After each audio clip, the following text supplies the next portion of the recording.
Is it a good idea to acquire a retiring dentist patient database? That's what we're going to answer in this week's tip.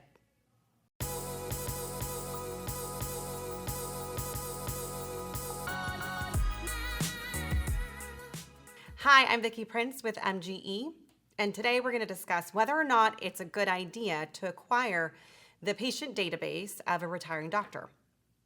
The first thing to understand is there are pitfalls and liabilities with acquiring the active patients of another doctor.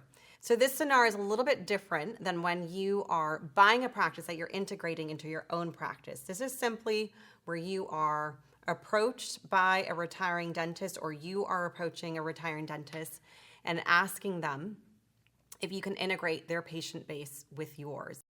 So let's look at the scenario where you are purchasing 2,000 active patients from a retiring dentist. Realize that although you're purchasing that database, you are not going to be receiving 2,000 active patients into the practice. You're simply buying a referral letter from the doctor. So he's going to write a letter saying, I am now retiring. I am handing you off to this wonderful new dentist. You're going to be in good hands, and I recommend that you schedule with him.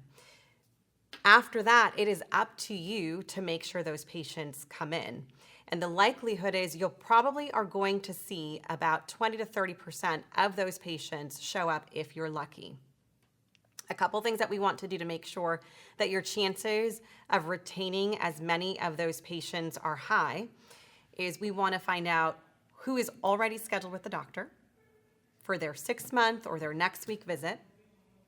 If you know the doctor is planning on retiring, let's say in a couple of weeks, it would be good to have a discussion with him about possibly extending that time frame so that you can set your office up if you're not already set up to receive those patients. There has to be some sort of coordination between when the patient is going to be transferred from his office to yours and some availability of the doctor or his front desk staff to assist you in getting those patients to show up in your office, or at least be aware of the fact that their next appointment is going to be at your address. So now let's talk about the numbers in terms of how much should you be paying and what should you expect in terms of ROI.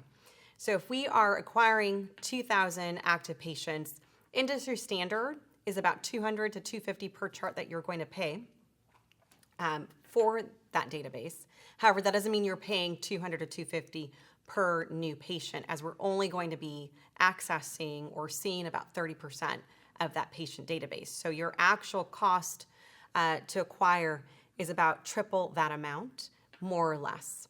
So keep that in mind when you're purchasing that database. All right, so in this example, let's say the cost to acquire per new patient ends up being about $600 to $700. That would be very typical. You can look at that and think, wow, that's a really high cost of acquisition, and I could just spend $400 per new patient doing a more traditional marketing channel. But the pro to this would be that you're seeing those patients right now and not waiting for your marketing to work overtime. So if you want a very fast response and a very quick influx of new patients, purchasing a retiring dentist database would be a good way to do that.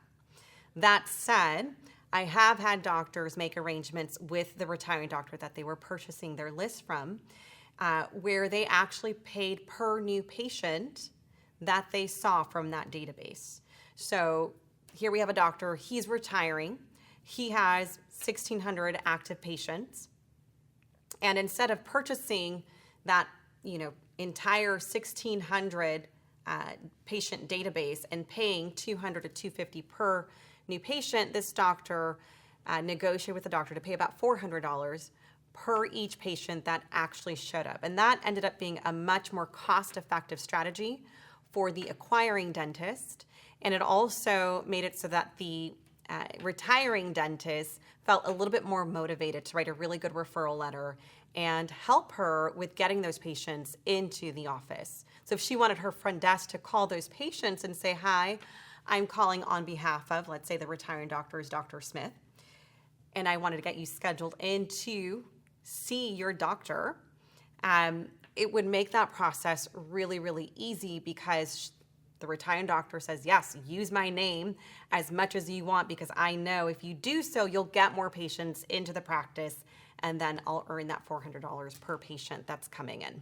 So it's one way of doing it. Certainly not the traditional way of doing it, but some doctors are open to it, and I would definitely discuss and see if it's a point of negotiation for you if you're looking at acquiring their database. So one more point to keep in mind that's really critical in this transition is you want to make sure that along with the names, the phone numbers, the emails, you're also getting any future appointments that are already set for the patients. So you can confirm those appointments, make sure they have the new address. You might want to send them a postcard or a text message in addition to a letter to remind them that they are now going to be seen at this new location as recommended by their doctor.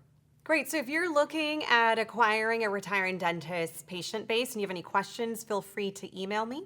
If you'd like another pair of eyes to look at the proposal and let you know whether or not that's going to be a good purchase for you. Or if you're in a situation where there are no retiring dentists near you that you could purchase from, but you do need help with marketing and would like to see an influx of new patients, make sure to attend our new patient workshop where we teach you all of the latest and most effective strategies to create that influx of new patients. Thanks, that's all I have for you today. Thank you for watching, and if you liked what you saw, make sure to hit subscribe. We'll see you next time. Bye-bye.